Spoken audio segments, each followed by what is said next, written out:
ጤና ይስጥልን እንዴት አላችሁ ውድ የቻናላችን ተከታዮች እነሆ የመረጃና የዜና ሰዓታችንን ጠብቀን ተገኝተናል።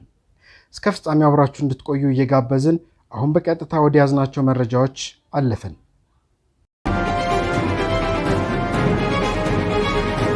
በትግራይ ክልል የተዋቀረው የጊዜያዊ አስተዳደር ካቢኔ በክልሉ ያሉ ችግሮችን ይፈታል ብለው እንደማያምኑ በክልሉ የሚንቀሳቀሱ ፓርቲዎች ገለጹ። በትግራይ ክልል ጊዜያዊ አስተዳደር ፕሬዝዳንት ሌተናል ጀነራል ታደሰ ወረደ እንደ አዲስ ተዋቅሮ ስራ የጀመረው የጊዜያዊ አስተዳደሩ ካቢኔ በክልሉ ያሉ ችግሮችን ይፈታል ብለው እንደማያምኑ በክልሉ የሚንቀሳቀሱ የፖለቲካ ፓርቲዎች ገልጸዋል። አዲሱ የጊዜያዊ አስተዳደር ፕሬዝዳንት ቀድሞ የነበረው የካቢኔ ቁጥር ከ27 ወደ 21 በመቀነስ እንዲሁም ሁለት ምክትል ፕሬዝዳንት የነበረውን ወደ 1 በመቀነስ አዲስ ካቢኔ ማቋቋማቸው ተገልጿል። አዲስ የተዋቀረው የጊዜያዊ አስተዳደር ካቢኔ በትግራይ ክልል ያለውን ችግር መፍታት ይችላል ወይ? በቃል ኪዳኑ ሰነድ ላይ የተፈረመው ስምምነቶችንስ ተግባራዊ ለማድረግ ምን ይጠበቅበታል? ሲል በክልሉ የሚንቀሳቀሱ ፓርቲዎችን አሃዱ ጠይቋል። ከአሃዱ ያገኘነውን መረጃ ነው ይዘንላችሁ የቀረብ ነው። የተዋቀረው አዲስ ካቢኔ በይፋ ባይታወቅም በአመራር ቦታ ላይ የነበሩ ሹምሽሮች በመመልከት ፓርቲዎቹ ሐሳባቸውን ገልጸዋል። ፕሬዝዳንት ሌተናል ጀነራል ታደሰ ወረደ አዲሱ ካቢኔ ስራ መጀመሩን አስመልክቶ በሰጡት መግለጫ ትግራይ በአሸናፊና ተሸናፊ የፖለቲካ ቅኝት ከገባችበት አዘቅት መውጣት አትችልም ያሉ ሲሆን ተፈናቃዮች የሚገኙበት ስቃይና ሰቆቃን ባወሳው ንግግራቸው በዚሁ ዓመት ወደ ቀያቸው የመመለስ ስራ ይሰራል፣ በማቆያ ጣቢያ የሚቆዩት ደግሞ አኗኗራቸው እንዲሻሻል ትኩረት ይደረጋል ሲሉ ተደምጠዋል። የሳልሳይ ወያኔ ትግራይ የህዝብ ግንኙነት ኃላፊ የሆኑት ብርሃነ አጽባሃ በምላሻቸው የቀደመው ጊዜያዊ አስተዳደር ሁሉን አካታች አልነበረም ያሉ ሲሆን አሁን የተዋቀረው ካቢኔ አካታች ያልሆነ ሙሉ በሙሉ የህወሓት አባላትን ያቀፈ ነው ሲሉም ተችተዋል። በዚህም በክልሉ ያለውን ችግር ይፈታል ብለው እንደማያምኑም አክለው ገልጸዋል። በተጨማሪም አስገዳጅ ሁኔታዎች ተፈጥሮ የጊዜያዊ አስተዳደሩ ካቢኔ በድጋሚ ሊዋቀር የሚችልበት እድል ካለ ሁሉን አሳታፊ የሆነ መሆን እንዳለበት የገለጹ ሲሆን ከህወሓት ፓርቲ ህልውና ይልቅ የዜጎችን ጥቅም ለማስጠበቅ አቅም ያለው ካቢኔ ሊቋቋም እንደሚገባም አንስተዋል።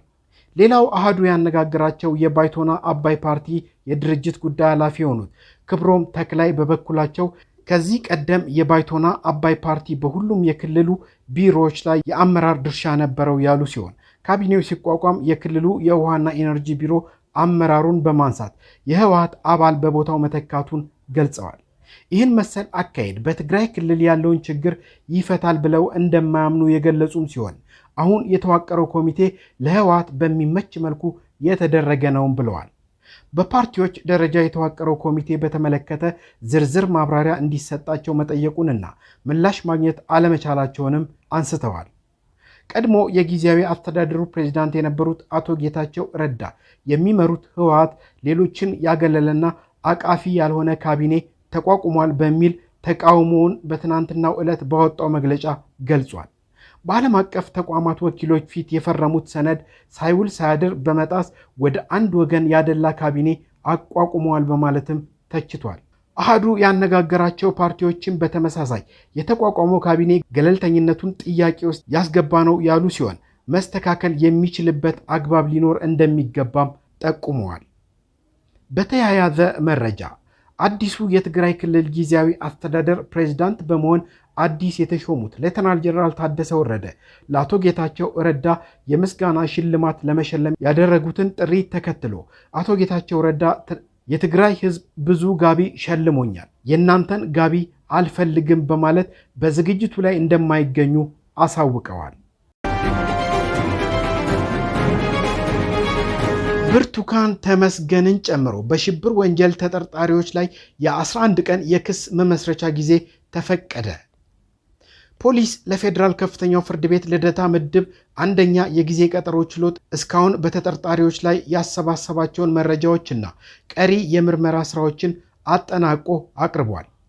ብርቱካን ተመስገንን አስመልክቶ በመገናኛ ብዙሃን ከተላለፈው ሐሰተኛ ዘጋቢ ፊልም ጋር በተያያዘ ብርቱካን ተመስገን ነብዩ ጡመልሳን የኢቢኤስ ቴሌቪዥን ስራ አስኪያጅ ታሪኩ ኃይሌ፣ የአዲስ ምዕራፍ ፕሮግራም ዋና አዘጋጅ ደረጀ ሉቃቤ፣ ህሊና ታረቀኝ፣ ንጥር ደረጀና መታገስ ዓለሜ በሽብር ወንጀል ተጠርጥረው ፍርድ ቤት መቅረባቸው ይታወሳል።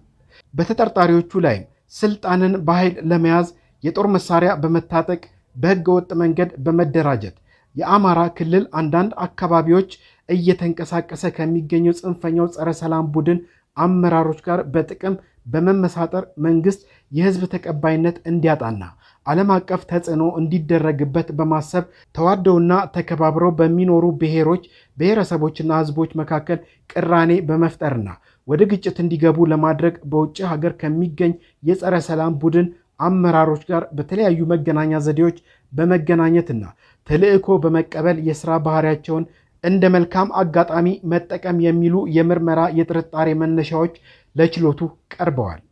የምርመራ ስራውን በሰውና በሰነድ ማስረጃ በስፋት በማጠናከር የፎረንሲክና የቴክኒክ ምርመራዎችን በተሰጠው 12 ቀናት አጠናቆ ለአቃቢ ህግ ማስረከቡን ፖሊስ አስረድቷል። የተከሳሽ ጠበቃዎች በበኩላቸው ተጠርጣሪዎቹ ቋሚ አድራሻ ያላቸውና መረጃም የማያጠፉ መሆናቸውን ጠቅሰው የዋስትና መብት ሊከበር ይገባል ሲሉ ተከራክረዋል። አቃቢ ህግ ተጠርጣሪዎቹ የዋስትና መብት ቢፈቀድላቸው መረጃ ሊሰውሩ እንደሚችሉና ምስክሮችንም በጥቅም ሊደልሉብኝ ይችላሉ ሲል የተቃወመ ሲሆን የግራ ቀኙን ክርክር ያዳመጠው ፍርድ ቤቱም ጠበቆች ያቀረቡትን የዋስትና ጥያቄ ውድቅ በማድረግ ለአቃቢ ህግ የ14 ቀን የክስ መመስረቻ ጊዜን ፈቅዷል።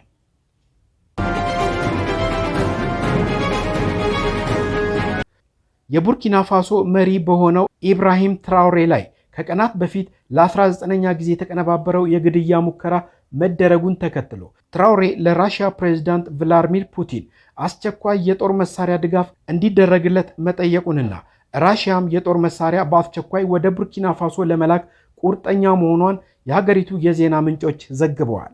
የግድያ ሙከራው በፈረንሳይ የሚደገፍ በመሆኑና በሀገሪቱ የታጠቁ ቡድኖች ከፍተኛ ስጋት መፍጠራቸውን ተከትሎ ራሽያ ለቡርኪና ፋሶ የጦር መሳሪያ ድጋፍ እንደምታደርግ ይጠበቃል። ራሽያና ቡርኪና ፋሶ በባለፈው ጥቅምት ወር በወታደራዊ ጉዳዮች በትብብር ለመስራት መስማማታቸው የሚታወስ ነው። ትራውሬ ሀገርና ሕዝቤ ነፃ እስከሚወጣ ድረስ እዋጋቸዋለሁ ያሉ ሲሆን ከቀናት በፊት በፈረንሳይ የተቀነባበረ እንደሆነ የሚታመን የተቃውሞ ሰልፍ እንደተደረገ የሚታወስ ሲሆን እኛም በቻናላችን ዘግበን እንደነበር ይታወቃል።